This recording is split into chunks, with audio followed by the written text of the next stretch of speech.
Why is following your passion bad advice? Oh man, wrote a whole book about this. Yeah. Yeah, we've done a whole video about it as well. Yeah. Well, now it's the big thing. Yeah. I think a lot of people talk about it. The latest is I think Scott Galloway has been talking about this in his new book, and Mark Cuban talked about this.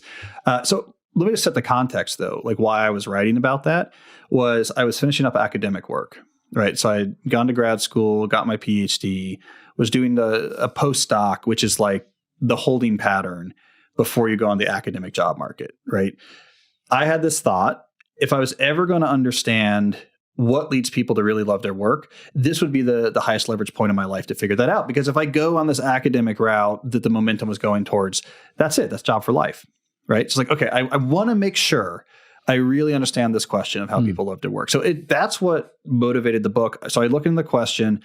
The first answer that comes up everywhere, back then at least, was follow your passion, right? So I look into that, like, okay, so why do we think this is true? The whole thing is nonsense, right? We think this is some wisdom that, Plato wrote about, and then, Thomas Aquinas then talked about, and the founding fathers, and it's this old piece of advice. No, if you go back and look at the etymology, the phrase follow your passion is from the early 1990s. Oh, wow. Okay. It's like a very new idea, right? This was not the way we thought about careers. I was the first generation because I went through school in the 90s, graduated, went to college at like 2000, right? I was the first generation to be told this. So it's not ancient advice, right? In fact, ancient advice is much more different about how to actually build a life of meaning or do work of meaning, right? So the advice was new. So I looked at it a little further. Do we have scientific evidence that says, yeah, when you match a pre-existing inclination with your occupation, you're happier? No, none of that research exists. What does exist, if you study the research literature on job satisfaction, is way more general traits. Like, do I have autonomy?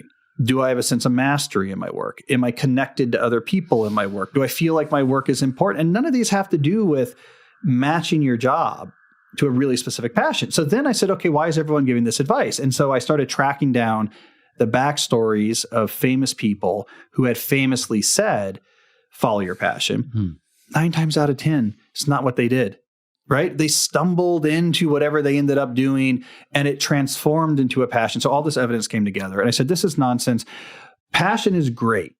You don't start with it. You're probably not wired for a particular job that happens to exist in the 21st century knowledge economy. There's probably not a gene that you inherited that said you were meant to be a brand manager for like an athletic apparel company based out of whatever, right? So that's not how you end up passionate about your work. You cultivate passion. And the more I looked into it, the more it became clear. You get good at something as you get better at something, you get more control over your life and your career. Yep. And then you got to take that control for a spin. And that's when you really begin crafting your working life over time into something that really resonates, right? So the passion is cultivated. The passion is grown. You want to end up passionate about your work. But if you're 22 and saying, let me figure out now what I'm supposed to do, and if I just figure that out and match that to my job, I'll be happy from here on out. It's a Disney fairy tale. What about natural inclinations in the sense that, visionary versus operator, or, systems people versus big idea people, that sort of idea? Where does that fit into this thing around passion? Well, it matters, right? Because ultimately what you're trying to do is if you get good at something, you get control. So you want to say, what advantages do I already have pushing me towards getting good at something, right? So if you've already been training for something, well, let's keep that in mind because I've already done a lot of work for this. If you feel like you have an inclination towards a certain type of thing, you're very technical. Okay, it's probably going to be easier for you to get really good at something in a technical field, right? Maybe you have some sort of family connection to whatever. Hey, let's not ignore that, right? I mean, whatever is going to get me quicker towards being good at something that's valuable is what I want to care about. So what I often say, it's about lowering the threshold, right? So follow your passion. The threshold is find your one true passion. And if you miss, you're screwed, right? I'm lowering the threshold to, there's a lot of things you could probably cultivate into a really passionate professional life. There's a lot of things, not everything for sure, right? But there's probably a lot of things. The hard part's not finding one of those things. It's what you do once you choose it. It's the work you do for the next 10 years. So, I'm not throwing a dart at a job listing board and saying, I guess that's what I'm going to do. But I'm also not super fretting that if I don't make this choice exactly right, I'm going to be in trouble. If it's like, this seems interesting to me, I have an inclination for this, it looks like there would be a lot of flexibility and opportunities if I got good at this, be like, that's good enough. That's good enough. Now let's do the hard work of actually cultivating passion here. Nice. Okay, so so the first book of yours I read was So Good They Can't Ignore You, and very much vibed with the message. And then the next book of yours I read was Deep Work. Yeah. Where it seems like so many people that word has really seeped into the world. And do you have a sense of how many people know that you originated that word versus it's just part of English vocabulary now? Oh, that's a good question. I mean, that was my goal for sure, is I wanted that piece of vocabulary to spread, because my thought was more important than any particular piece of advice was just people separating deep work from non-deep work. And like, once you recognize deep work is very important, then people can kind of figure out, oh, I'm not doing a lot about this. How do I do more of this? What's happening in my job? I mean, I give advice in that book, obviously, but the variety of what people are actually doing is much greater than that. So like, that was my goal. I don't know how many people associate it with me. It shows up in weird places. There's a menu somewhere in Microsoft Outlook where it's not a deep work option, but there's a little explanation for like a focus mode option. And it says to support deep work. So it's kind of floating around in there. I don't know if I haven't got my royalty check on that yet. I do hear people say it. People often attribute it to me. I mean, here's the thing about that book. It came out quiet, right? Like, I published that book, super disappointed. It didn't have a lot of buzz around it when it came out. They had lowered my advance for that book versus So Good They Can't Ignore You, because like, well, So Good They Can't Ignore You didn't do great at the time. And so they had lowered the advance. The book came out. I was thinking, because I didn't understand publishing back then, right? So what I knew was, I was like, this is a killer idea. So why is this not being promoted everywhere and spread everywhere? And, my agent sat me down and was like, that's not how it works. It's, what did your last book do? Like, that's what's going to matter. And your last book didn't take off right away. So like, they're not going to put as much into this. And because I was really upset, I had a friend his family went to pick it up from a bookstore. Like, they're not even carrying it on publication week, right? I was like, I'm kind of down with this.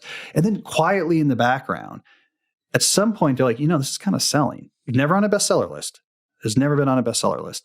Like, this is just kind of selling. Oh, it's still kind of selling. Oh, then more people were talking about it. And then more people were inviting me to come on their podcast. And it was just this really interesting slow burn where there was no one point where I realized like, oh, this book is doing really well. But I look back now, that thing's closing in on like 2 million copies. Oh, nice. Yeah. It's been out there without ever having been on a bestseller list. Yeah. And I imagine the people who have read the book are like a zillion X lower than the people who use the word and know what the word means. That's probably true. It's sort of seeped into the... Yeah. The most interesting person I heard use it was on the Tim Ferriss podcast years ago, Jamie Foxx. I'm sure he has no idea who I am or that I wrote it, but I was like, okay, my work here is done. So being able to cultivate time for deep focused work, this is something I struggle with. Yeah. You and I are vaguely in similar sort of careers. Sort of, you've got the academic thing going. I sort of have the business thing, I guess, on the side, which keeps occupied some percentage of our time. Yeah. But really, I guess one thing I often think is, oh man, I wish I had more time in my life for deep work. Yeah. Any tips for what you know about me and this career that we're both in? Yeah, or maybe a slower definition of productivity. See what I did there? I'm connecting it back to my work. Yeah. I mean, I think to me, and this is the research that kind of went this slow productivity, overload is the key villain here, right? So like, every active project that you're working on is going to necessarily bring with it overhead, right? Like, we have to talk about it. We have to have meetings about it. We have to have emails about it, which isn't bad. Like, projects require collaboration.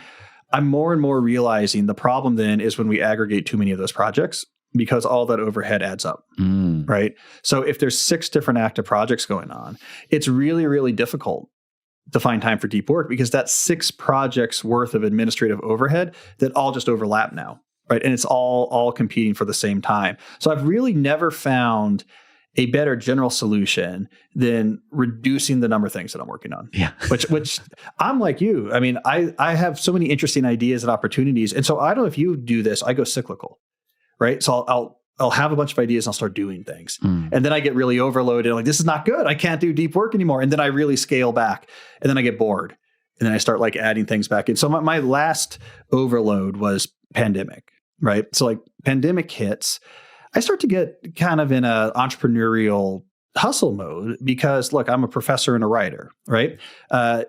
In those early months of the pandemic, it was, are the universities going to shut down? We have to freeze parts of your pay. It's because, the money wasn't coming in. And then at the same time, there's all these rumors that the publishing industry was going to start clawing back advances and like slashing, and that Barnes and Noble was going to go out of business and all this type of stuff. And so I went into a mode of, I got to get more irons in the fire. I got to whatever. And then you fast forward a year and a half and I'm like, oh no, like I have too much. I can't, the overhead. So that's the killer. The projects are awesome. It's the overhead that comes with the projects that adds up. So you either reduce the number of projects or you find a way with the projects you have to be really careful about controlling that admin overhead. This is when we talk about it. This is the processes for like where the information goes. Like you have to liberate those projects from just send me a message when you need something. Let's just have a ad hoc back and forth communication to figure things out. So you either have to get super structured or you have to simplify. Yeah. There was a time, I think last year before your book had come out, you had done a casual episode on Tim Ferriss. I mean, to the degree that any episode on Tim Ferriss is casual, but it's like the book hadn't quite come out and you were like exploring the idea of slow productivity. Yeah.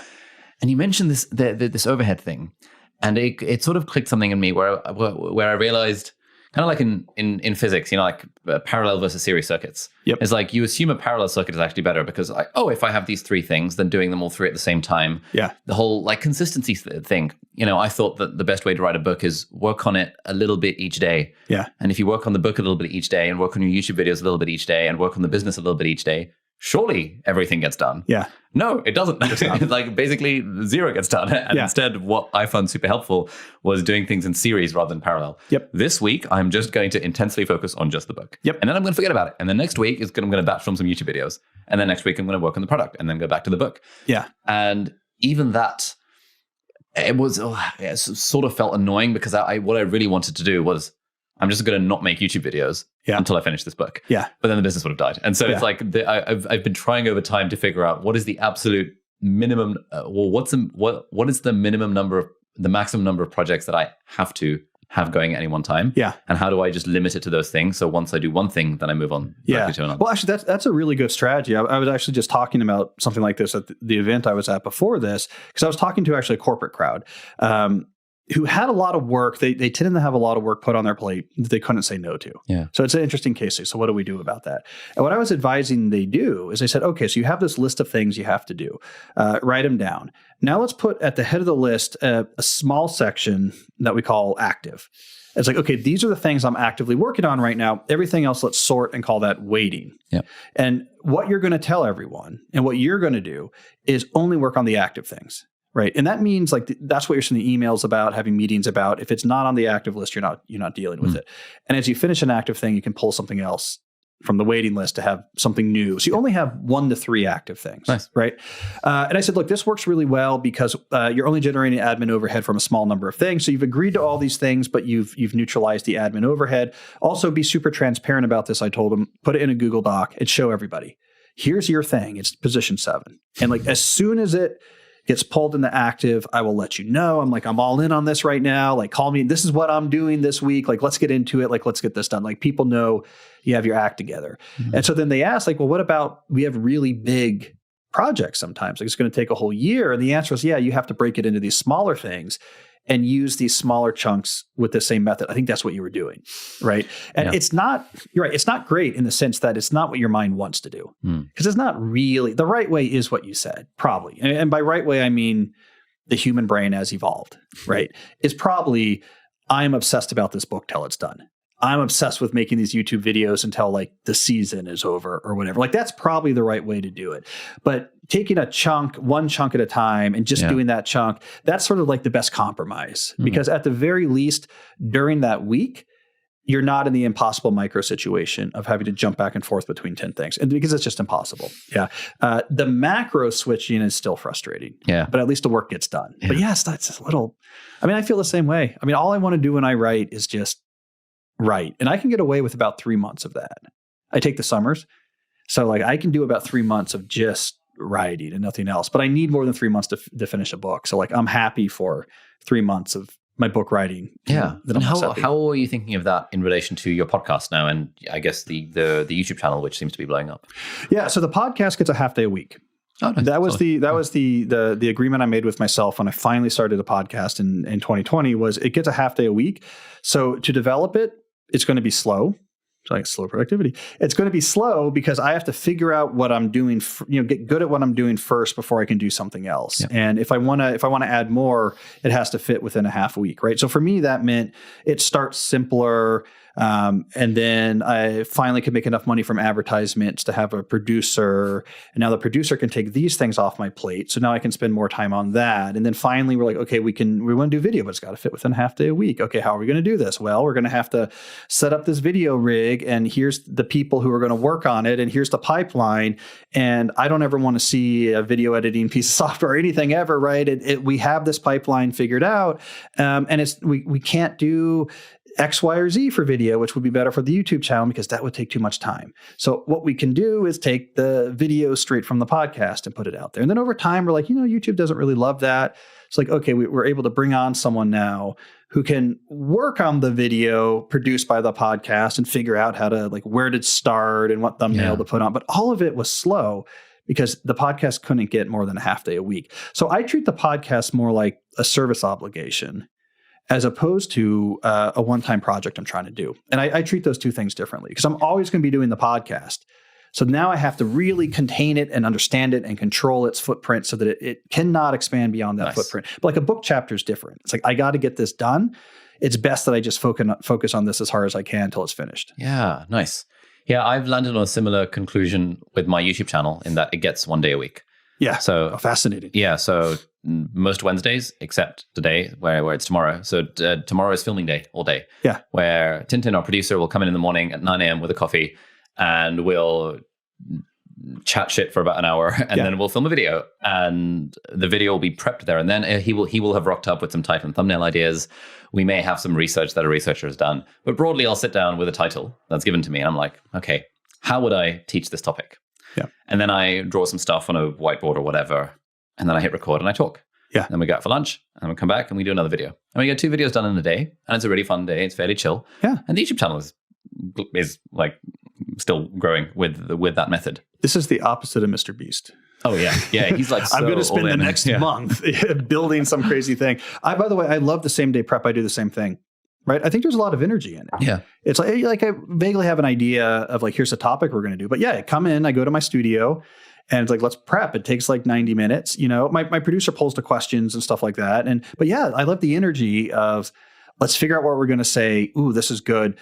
Press play. Like, nice. let's like write it with it. Okay. But I'm assuming it took you, I mean, you've probably evolved this whole process over time, right? Like someone, if they were new to making YouTube videos, couldn't jump straight into this process. I'm assuming you figured out what's the pipeline, like who needs to edit what type of things work, what prep matters, what prep has been a waste of time. It's that like sort of evolution, I'm assuming. We've run the entire gamut all the way from me spending 7 days a week working on YouTube videos and word for word writing scripts, bullet points. What's the difference? What was the difference for your channel between 7 days a week and bullet point scripts and the 1 day a week, 2 videos a week you're doing now? Basically none. This is kind of the key point. Yeah. This is kind of the key point. Is activity doesn't by default alchemize into results. Right. This is the thing. Like I get this question a lot in our YouTuber Academy where people are like, okay, Ollie's saying make 1 video a week, but what if I spend more time making higher quality videos? Isn't that better? And I'm like, yes, in theory, yes, that's true if more time actually leads to a better quality video, which is just like, our highest performing, one of our highest performing videos of all time. We put out about a month ago. And I had a conversation at a friend's birthday party with a dude who was asking me some questions about how to get rich. Yeah. The following day, I thought, let me talk about this on camera. I hit record, no prep. Yeah. Boom, we got 1 million views in like a week. Yeah. And it's like, what? Yeah. 0 prep. And videos that we painstakingly prepared for 6 months with a whole producer and a whole research team have gotten a fraction of the views. Yeah. There's just like no rhyme or reason to activity and outcome. Well, it's what I like about, I don't know if it's your YouTube Academy or maybe some of the videos you did about like how to be a professional or just be a YouTuber. What I like, I was watching that.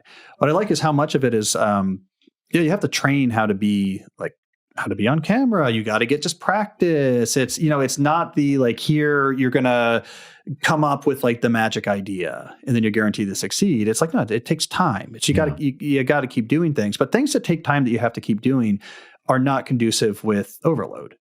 Hey, if you like this video, I think you'll really like this one as well. Check it out.